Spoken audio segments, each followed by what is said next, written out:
Hello and welcome. I am Kelly Neerick, and I'm the Senior Director of Products and Services for the Small Business Association of Michigan.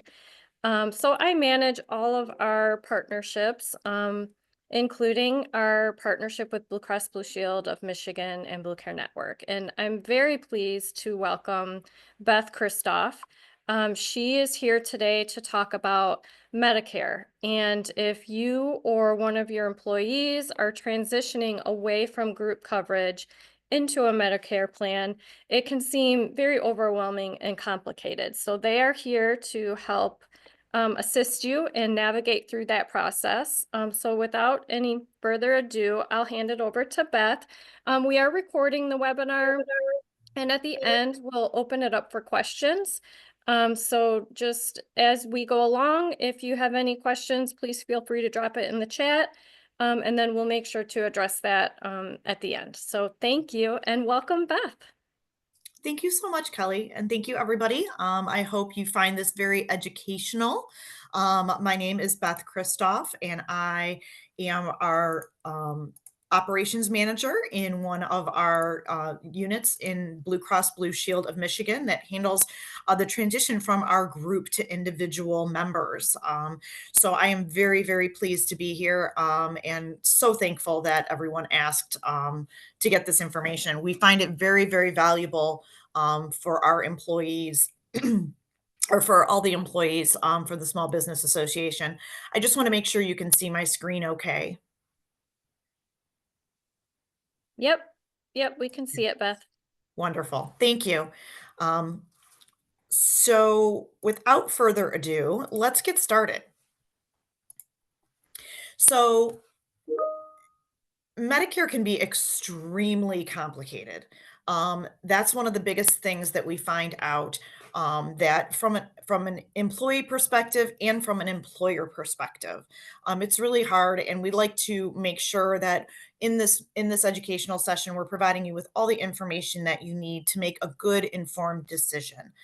There, we won't be discussing, full disclaimer, we don't discuss and give any plan information, do any selling. This is strictly educational, to be educational and informative only. So today you'll learn about how to get and make an informed choice on your coverage for 2025, manage your healthcare spending, know how and when to enroll in Medicare, get answers to your questions, and make a personal connection potentially, and how to get in touch with an individual agent, which would be there and ready to help. Your original Medicare options. Original Medicare consists of Part A and B, Medicare Advantage plans, which are Part C, Medicare supplemental insurance, which is similar to Medicare Advantage, and then your prescription drug coverage plan. So available for people who Medicare, original Medicare is fee for service insurance coverage managed by the federal government. Many of you might know CMS, or Centers for Medicare and Medicare Services, and be familiar with that. It's available to people who are age 65 and older and have certain disabilities, including end stage renal disease and ALS, also known as Lou Gehrig's disease. Hospital coverage, original Medicare consists of two parts. Part A, which is your hospital coverage. Part B, which is your medical coverage. Your Part A is your hospital coverage, which is your inpatient hospital care, hospice care, and some home health care services, as well as limited stays to skilled nursing facilities. Part B is your medical coverage, or your doctor services, your doctor visits, your outpatient care, durable medical equipment, and some preventative services.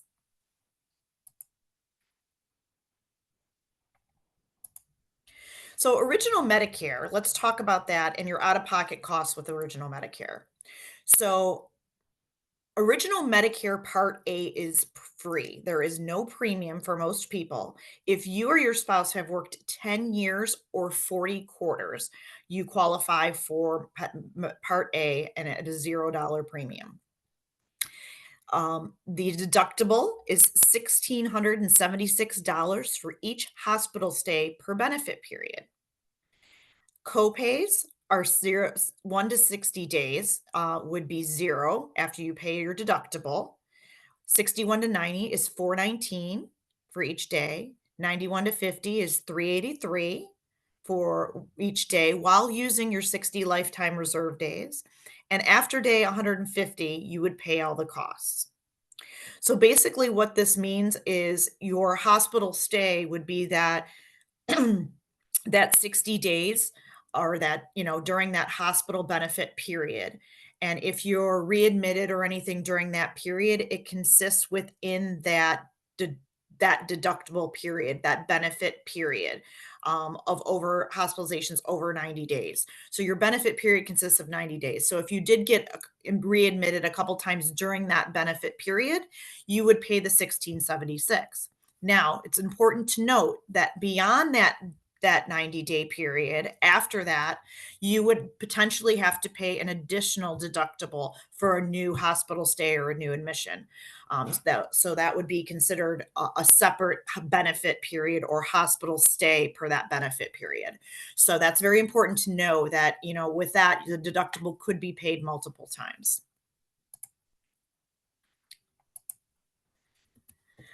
The Medicare Part B, is again, that's the doctor part. You're having a premium for each month. You pay a premium for Part B. Many people have this that comes out of their Social Security and stuff before they get a bill or take this out. But the premium is $185, and you'll see how it's based on income. So in the next slide, we'll show you based on your income what your annual premium or your monthly premium amount would be. Your deductible is $257 once each year. Your co-insurance is 20% of most costs after the deductible, and most preventative services are $0. So this is the slide that I was talking about with your Part B premium. So your premium amount, as you can see, is based on your income for the 2 years prior. So for example, for 2025, you would be based on your 2023 income. So the example on the other side that we used of the $185 is right here. Based on individual tax return of your 106 or less, or a joint tax return of 212 or less. And you can see as the amount of your income goes up and varies, whether you're filing individual or filing jointly, as those amounts increase, the premium amounts increase subsequently along with that increase in income.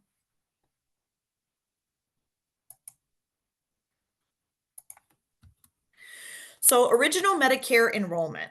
So, the initial enrollment period, you are eligible for Medicare when you turn 65. You can sign up during a 7-month period window. It begins 3 months before the month you turn 65. It includes the month you turn 65, and then it ends 3 months after you turn 65. Okay. And the important thing to remember, so for example, my birthday is in April. I would have January, February, March. I would have April, and then have May, June, and July for that 7-month window.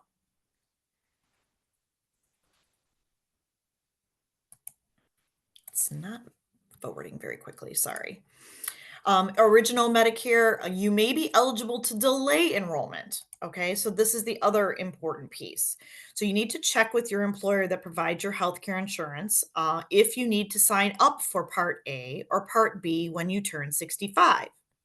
If you don't sign up for Part A and Part B, your job based insurance or your employee insurance that you're on might not cover the costs for services you get for some of the services. For late retirees, you can enroll anytime you're still covered by a group plan or during the 8 months after the employment or coverage ends, whichever happens first. You can also enroll in Medicare or add Medicare Part D when you're first eligible if you lose credible prescription drug coverage at all, or you might be have to pay a penalty if you go 63 days in a row without drug coverage. And we'll cover that a little bit later when we talk about prescription drug coverage and the timing of enrollment and things like that. But it's really important to know that you can sign up for Medicare Part A and still be on your employer group insurance. It would be a secondary and can sometimes help pay for some of your hospital costs. But there's lots of considerations to do and timing to consider when you are signing up in your enrollment periods and you're delaying enrollment. So, what does all that mean basically? Well, original Medicare covers 80% of your healthcare costs. That other 20% you are responsible for. That consists of the deductibles we talked about, the copays, the coinsurance, and any over the counter expenses.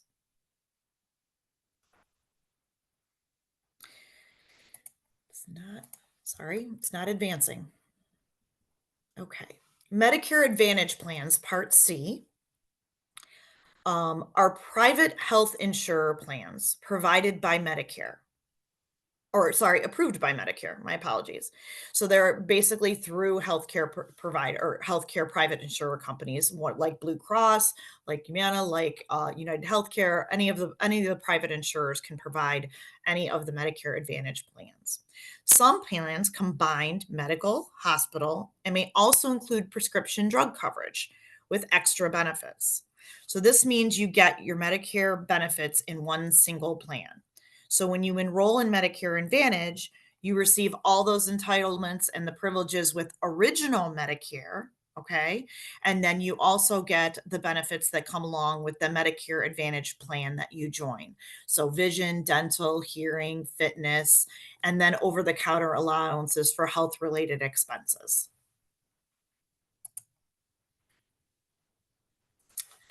Out of pocket, so Medicare Advantage plans have an out of pocket limit. And they have access to the plan's network, as well as vision, hearing, and dental coverage options.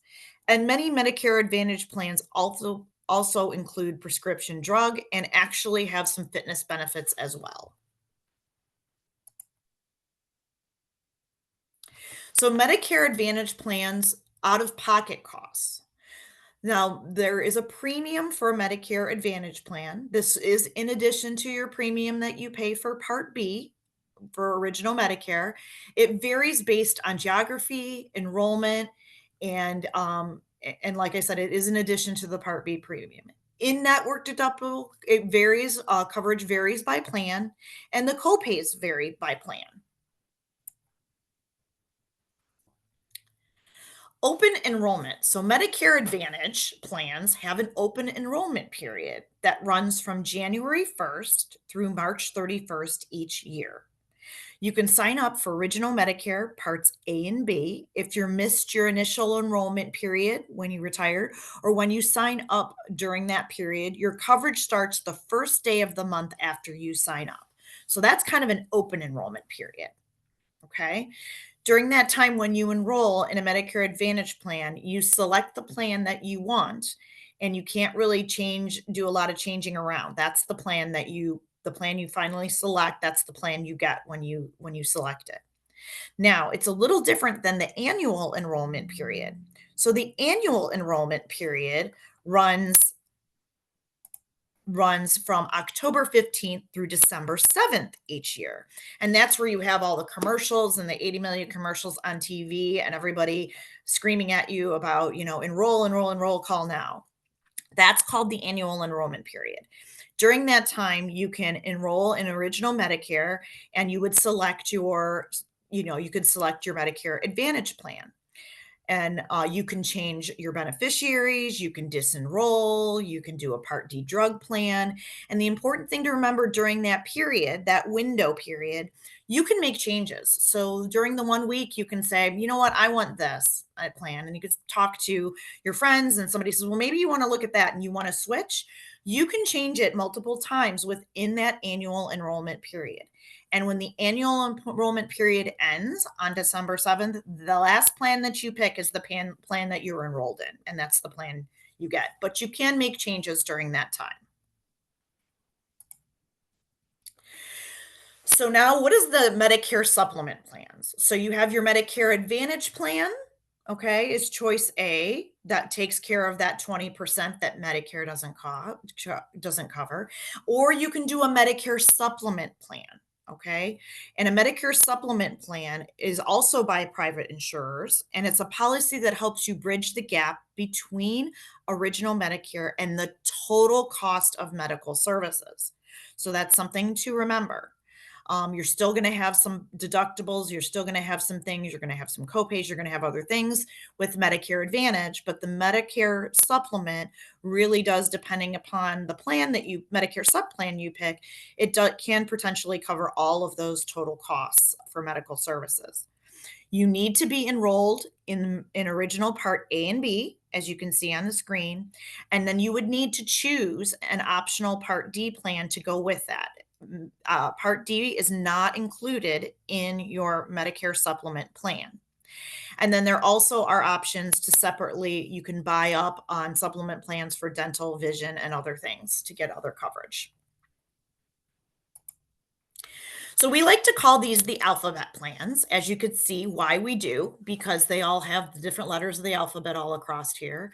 I will tell you, G is a very popular plan, and you could see what Medicare supplement covers. So the benefits of having a Medicare supplement plan is your co-insurance that is listed that you would pay as a deductible, and your hospital costs. Those are completely covered. Your Medicare Part B, that co-insurance or co-payment, or co-payment of that 1676 that we showed, that deductible is covered. Your insurance and co-payments are covered, blood up to 3 pints, Part A hospital care, skilled nursing care. That deductible that we mentioned for Part A that you have to meet is paid for. The Part B deductible is paid for, and any excess charges, or there are also foreign travel emergencies included in those plans. So it's really important to look at the things that are important to you. Most plans, as you could see, do cover those basic things, but having a plan that might have a little bit of a higher premium that does cover all of those 20% out of pocket costs that you would have with the deductible, with the copay, with the co-insurance, that's very popular for people to pick. So, Medicare supplement plan, one of the important things to understand the difference between a Medicare Advantage plan and a Medicare supplement plan.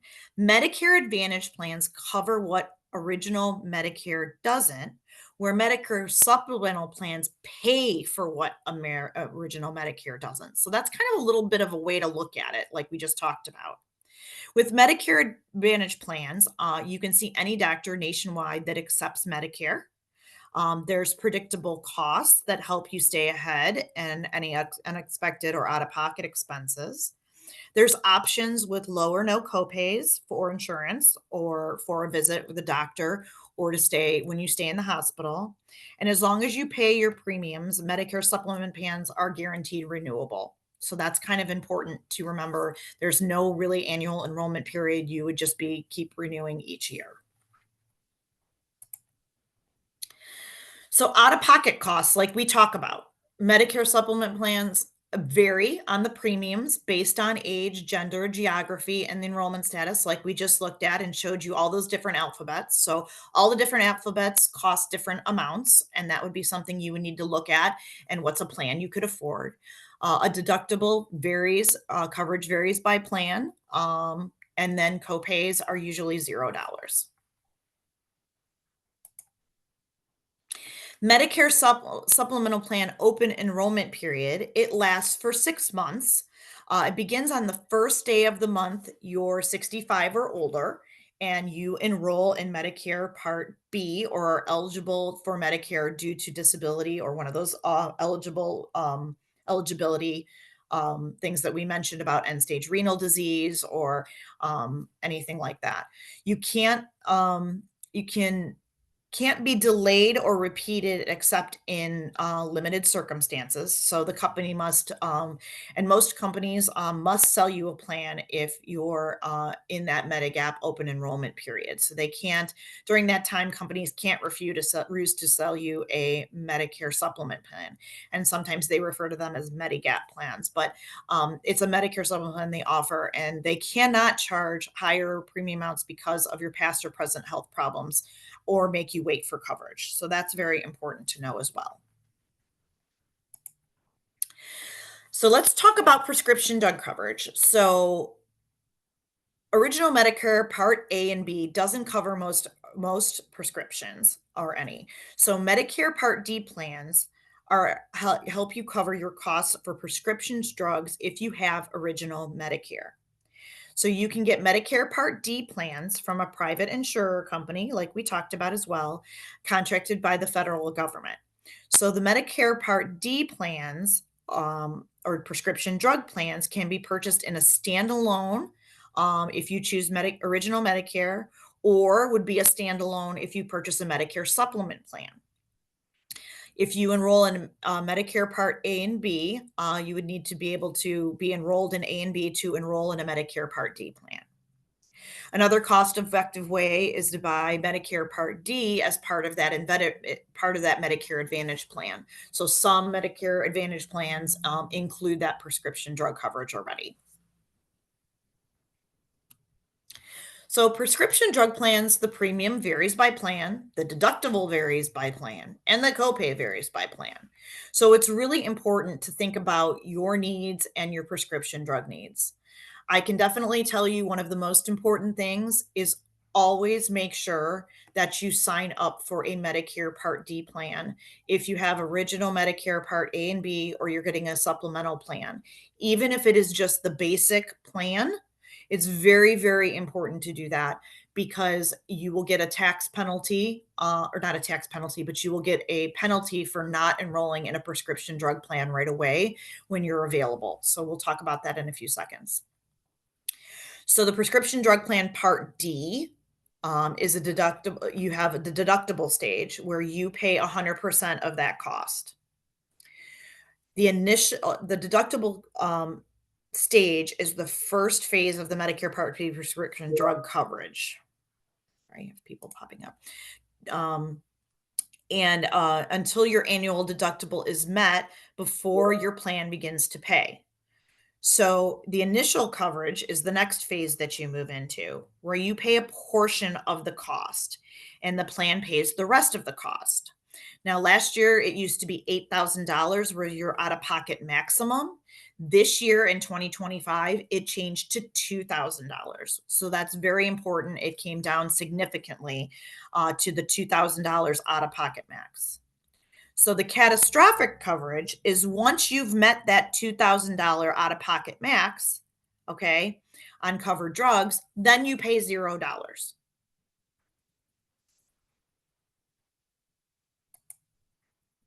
So similar to the Part D premium, the premiums for Part B, the premiums for Part D are the same way. So they're based on the 2023 your income 2 years prior, same way, same system. If you make for individual, if you file joint, you pay the premium for each month. So the plan premium is what is listed, and depending upon the prescription drug plan you choose that best meets your needs. And then from there, the amounts are added to your premium based on the individual tax return. So here, if you're 100 to 206 or less, you'd pay just whatever that plan premium. We'll say it's, for example, it's $35 or $40. You would just pay that. If you make above 106 to 133 or 212 to 266, it would be that $40 plus that $13.70. So it'd be $53.70. And then it goes up as well as the income goes up, just like it does for Part B. So one of the important things to look at and think about is the approved drug list. So you have your tier 1 medications or preferred generic drugs. You have your tier 2 generic drugs, which is some of the additional generic drugs. Tier 3 is your brand name drugs, okay? Tier 4 is non-preferred drugs, additional generics and brand name drugs. And then tier 5 is like your specialty drugs or your high cost generic or brand drugs for, sometimes for cancer treatments, for things like that. It's very important to think of your medication list and what you're on and what type of drugs they are when you're looking at your prescription drug plans and what plans to pick that are best for you. As I mentioned before I move on, it really is important to make sure you're looking at everything from a summary of your Medicare options and really think about what's best for you. Planning ahead is extremely important. Thinking about what doctors you see, what hospitals and networks you go to, what drugs you're on, and what really your financial situation is going to be when you retire. What can you afford to do? So, looking at that and thinking about your Medicare options, you have your original Medicare that covers that 80% of your healthcare costs. Now you're still responsible for that other 20, which is your copays, your deductibles, your other things. So your Medicare Advantage plan is an all-in-one plan that includes your hospital, your medical, your prescription drug, your vision, your dental, your hearing, fitness, and some over-the-counter items. And then the Medicare supplement insurance is what builds on that original Medicare Part A and B and covers all or most of the remaining costs, depending upon what you select. And then the prescription drug coverage plan would be covers your costs of your prescriptions that aren't included in original Medicare. Okay. I'm hoping that makes sense to you guys. So making your decision, it's really important. Insurance after retirement, a Medicare action plan to create, and things to keep in mind.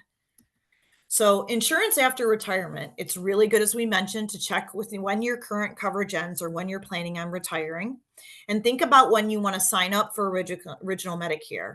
We usually recommend to do that 1 month before, or even sooner if you know, to avoid any gaps in coverage. The other thing that's important is to ask your employer to fill out a request of employment form. So if you're going to keep working and say you're not going to retire until you're 67, most people are waiting until 67 to get the most out of their Social Security benefits. But if you want to wait until you're 67, you will get a form, the CMS L564 form from your employer, and they will give it to you. So that helps you avoid any late enrollment penalties. And it just proves to them that, yeah, I was on my group insurance for the last 2 years. That's why you didn't enroll when you turned 65. So there's no late enrollment penalties, or there's nothing you have to worry about with that, because you stayed on your employer group plan. The other most important thing that you have to think about is you need to stop contributing to an HSA 6 months before you retire. And that is both you and if your employer contributes to the HSA. You both have to stop those contributions 6 months before you retire or apply for original Medicare to avoid those tax penalties. And those are federal tax penalties. So if you keep contributing after you enroll, say you're going to stay on your employer health group plan and you're doing an HSA and you want to keep contributing to that, you would probably want to defer enrolling in as we mentioned earlier, and definitely you you would not enroll or apply for Medicare Part B until you actually retired. But it's a little tricky, and you got to kind of plan. So it's good to think about when you're going to retire and stop at 6 months prior to.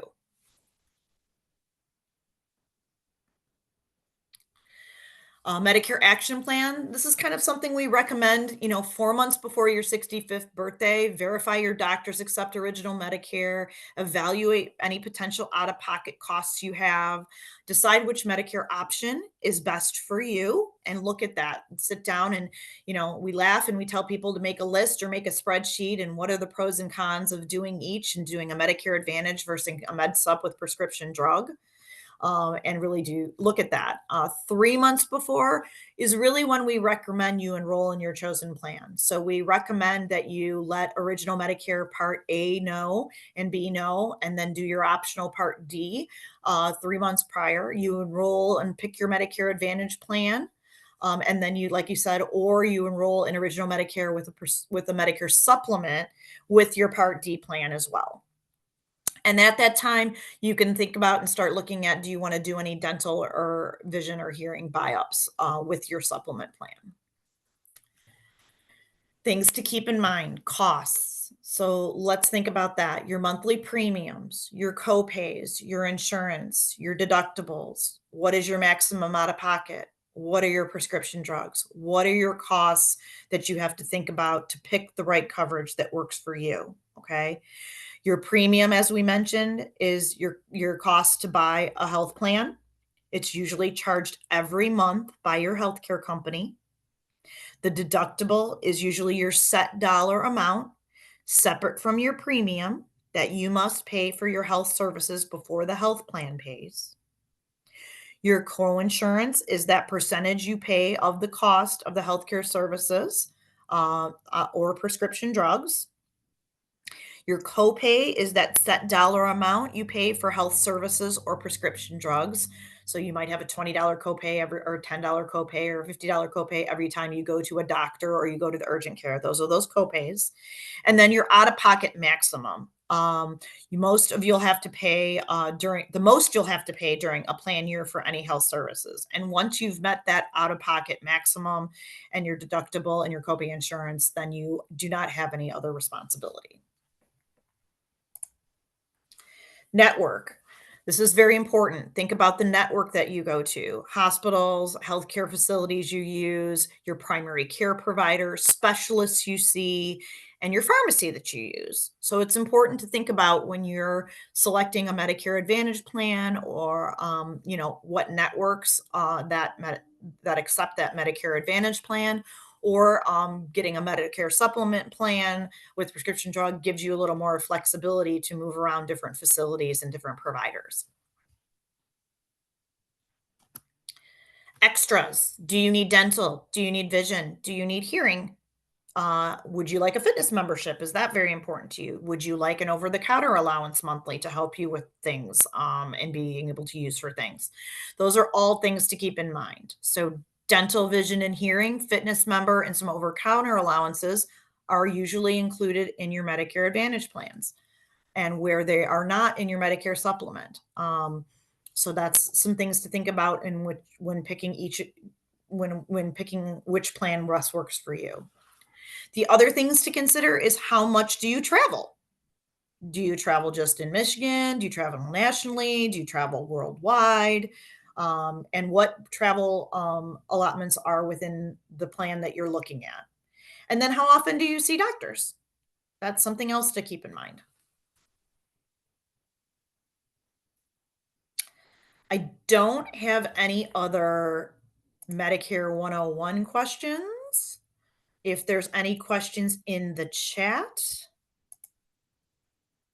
Thank uh, you, Beth. Let me take a look and see.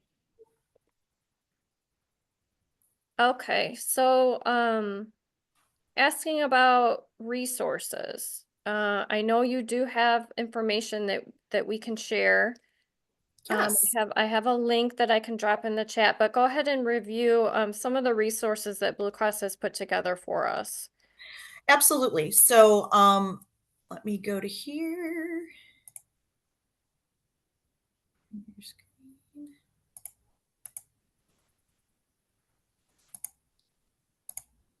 There we go. So, if there are any business owners on, or HR partners, or specialists, HR specialists, we do have a special employer toolkit for them that they can go to. We can share that out after as well. Like you said, put the link. And this is really just for employers to use to send to their employees. This is really, you can download the full toolkit. There is the Journey to Medicare PDF, the Ready to Help guide, a customized retirement flyer that they can use to put out in break rooms, use in communications, their Journey to Medicare, an email template that goes out. This is the Your Journey to Medicare folio. Okay, this is the direct link for employees. So if they're your all the materials that are in there will take your employees to the bluemedicareforme.com/folio page. And this is the customized Medicare page for members. So it talks about getting ready for Medicare. It can be overwhelming, educates the employees on basics of Medicare, which is basically what we just went through. So this folio kind of has a condensed version of the Medicare 101 that you guys just saw and sat through, as well as the enrollment milestones. It's got a QR code that takes you to the page to do a quiz. It's got some frequently asked questions, and then it's got some information if you need help and have more questions. Thank you. So this is what that page looks like for the member, and you could see you could click here and you can download that folio. You can sign up for an SMS or email to get more updates or information. There's that quiz you can take that would help you select a plan. And then there's when open enrollment periods are open, you can go in there and look at the various plan options. But Okay. this is that flyer that we have for people to look at, the custom email that they can send out to their employees, as well as if they have out of state employees. So that's another quick question, too. Sometimes you might be like, I have no idea who to talk to. I have employees in Texas or in North Carolina or wherever. So this is a link for them, too, to enter the zip code to get some information for Medicare to help in that area. Great. Basics of Medicare 101, and then just some additional resources for the employers, the SSA.gov, healthcare.gov sites, CMS sites, that link to that CMS L564 form that we mentioned in the presentation. So this is just some direct links in here for them and resources. Wonderful. Um, can you clarify a little bit how long the time frame that employees have to enroll in Medicare A and B after leaving that employer-sponsored group plan? Yeah, that's something that's really yeah, they do have so the important thing to remember is you have 8 months to enroll in a Medicare once you stop working or your employer coverage ends. So you have that 8-month period, whichever happens first. So, just because you turned 65, you don't have to go right away and enroll. If you're planning on continuing working, you can stop when you're 65, 66, 67, and then you have 8 months for that period of time to enroll. Okay. And then, a lot of employers offer an HSA. So, in regard to stopping their HSA contribution 6 months prior, how does that work if the employer actually loads all of that money up front for the year? We get that question a lot. So that's very common for that to happen, and they do front load that in the beginning of the year. That's why we talk about planning and timing and planning ahead. And 3 months, 4 months, 6 months ahead is very important because you need to stop contributing that 6 months prior. Is really working with your HR benefit specialists and planning and letting them know when you're planning. They'll work with you, and most companies will work with you, and then they'll make sure they either don't front load that at the beginning of the year, or they work out the timing so they're only putting in what they should be contributing or putting in. Hmm. And is it a good idea to also just like speak with your primary care physician or your dentist to see what might be coming ahead for the next few months? Absolutely, and that's really important too. If you're currently, on a group plan and you're having dental work done, or you're having, you have this most dentists have an elaborate plan for you, and you're getting bridges and you're doing this and you're getting all that other stuff. As we know, they come in and they always have a plan for you. So, Yes. but yeah, that's very important. And that's why when we tell you to really plan ahead and think about those things that are important to you, if you have a lot of vision impairments, if you have a lot Mhm. of dental impairments, things like that, finding the plan that best meets that need is really important. And we really recommend working with an individual independent agent and Mhm. working with someone that you trust, somebody that you can sit and talk with that will get to know you. Mhm. That is extremely important. So a lot of times, depending upon who you have within your group insurance, your group agency is, sometimes you can ask your group agent, or you can ask them if they have someone that writes in Medicare for them, and they might have an agent internally that your agency is currently with. They may not, or they may have someone they can recommend you to. Um, Mhm. some people know people, the word of mouth is a big network. Your friends all use agent X over at State Farm, or agent, it's Yeah. depending upon what you do, but it's very important to do financial planning. Sit down, know where you're going to be at, know what your monthly allowances are, know what you need for your Part B premium. You know what I mean? Your original Medicare, uh, A is probably going to be free if you work those 10 years or 40 quarters. Your B is going to be your premium costs that most have taken out. But then what are those other out of pocket costs? What are you paying for medications now? And the other thing for prescription drug, and I'm glad you brought this up, but you can tell them what plan you're thinking of choosing. So if you're thinking like, hey, I want to do a Medicare Advantage plan, or I want to do a Medicare Supplement G plan with prescription drug. You can call your dentist, your pharmacy. You can call all of those places and say, if I get this plan and I'm on drug A, B, and C, what is my out of pocket cost going to be per month? Mhm. So you can actually literally build your financial plan and know exactly what you're going to pay if you pick Medicare Advantage or if you pick MedSup, knowing what your copays are, knowing how often you go to the doctor, things like that.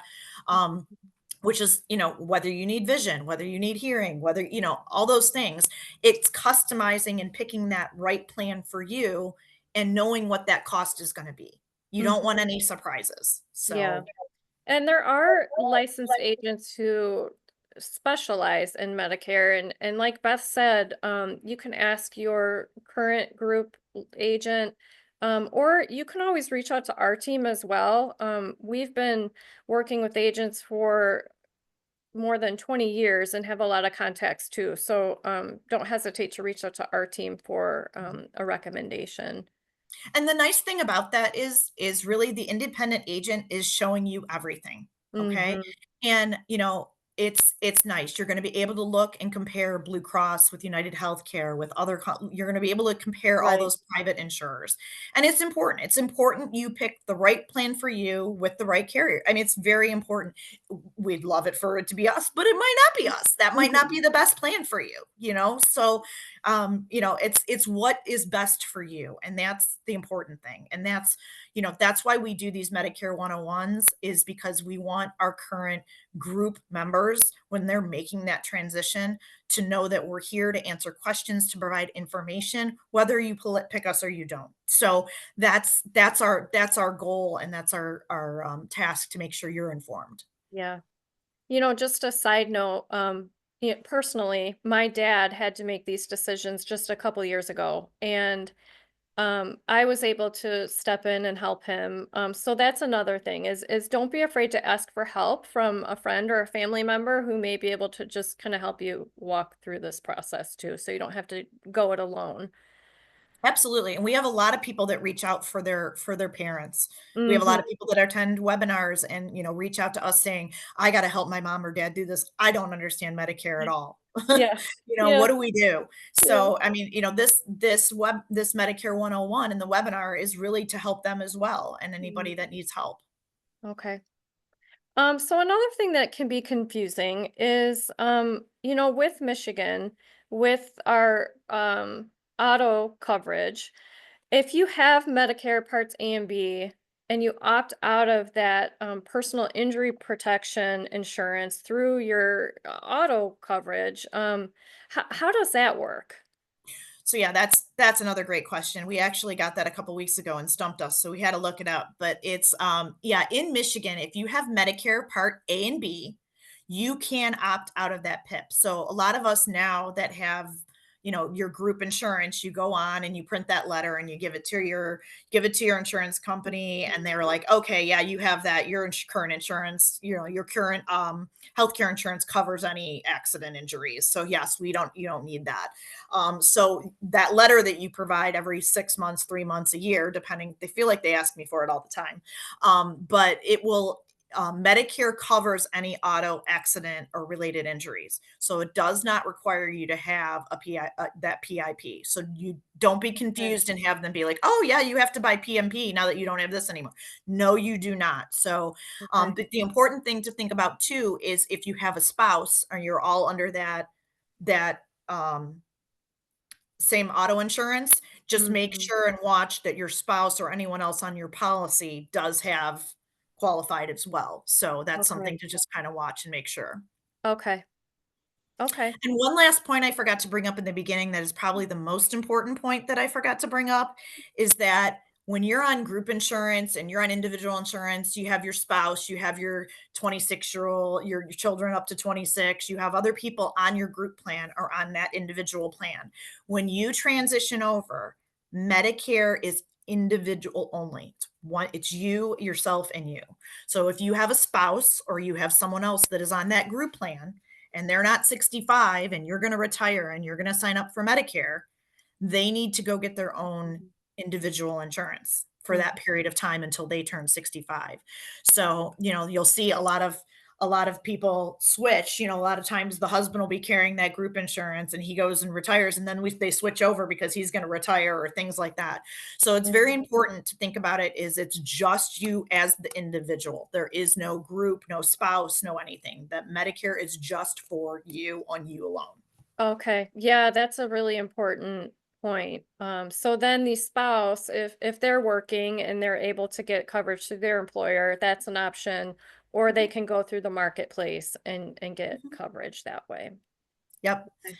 Yep. So yeah, there's lots of things to think about. We have people that are Mhm. retiring and people that have 26-year-olds aging off and all kinds of craziness happening. So when you think you haven't heard of a scenario, somebody comes up with a scenario. So I think it's really good. But planning and financial planning and thinking about those things are so very, very important. I know I'm probably a little ways off, but I'm already starting to think about that and making sure, am I going to have enough to cover my healthcare costs when I retire, and what are my needs and what do I have going on? So it's gotten me even at a little bit younger age, not quite ready, but I still think about those things and plan. So I think you can never do too much planning. Okay. Um, I don't see any more questions posed, but Beth, thank you. And if you can just, again, just kind of summarize why this is important, to the small business owners that are listening as members of SBAM. How is this relevant? Yeah, I think that's been one of the biggest things over the last year and a half that I've really tried to focus on is really getting that information out to our business owners and out to the groups. And really that, explaining the ins and outs of Medicare is hard. You know what I mean? We're supporting your retirees, and they ask your HR benefit specialists, and they expect them to have all the answers. And you know what? They aren't the experts and they don't have all the answers. You know what I mean? And it can be very complicated for them to navigate. But our focus really is to help bridge that gap for that retiree employee, and your HR teams, and your HR peoples to smoothly help that employee transition into individual Medicare. So, that employer toolkit that I showed you that we talked about has all of those wonderful resources in it, and it's one click that you download. So when somebody comes to you and says, hey, hey, Kelly, I need to know, I'm thinking of retiring, what do I need to know? I don't know anything. Mm. Well, it's at least a good starting point. It gives them that Medicare 101 booklet that explains everything we just explained, really talks about all the things that they need to know when they're retiring. And then, it has the quick send emails, it has everything right there. So, they don't have to reinvent the wheel. The wheel's kind of already there to just move the car. So, I think, that's the biggest thing is it's really important. And many groups, many employer groups are finding that, this is really important. We do a lot of Medicare 101s, both webinar and other things that if you have a large population of retiring employees and you'd like a Medicare 101 for your employees during open enrollment or during the year, certainly, definitely they can reach out to you and get in touch with us because we're happy to do one for them. Great. That's wonderful. Okay. Well, please stay tuned for an email that I will be sending, not only with the links that Beth shared to the toolkits for both you, guides for your employees. We will have additional information on our website with under our news. We'll be sharing information in our member email alerts that go out, social media. We'll continue to communicate all of these resources that are available to you. And please do not hesitate to reach out directly to the Blue Cross team or to the SBAM team. And we're here to help you and your employees. So thank you for joining us, Beth. Thank you for your time today. And I hope everybody enjoys the rest of their week. Thank you so much, Kelly. Thanks. Bye. Bye.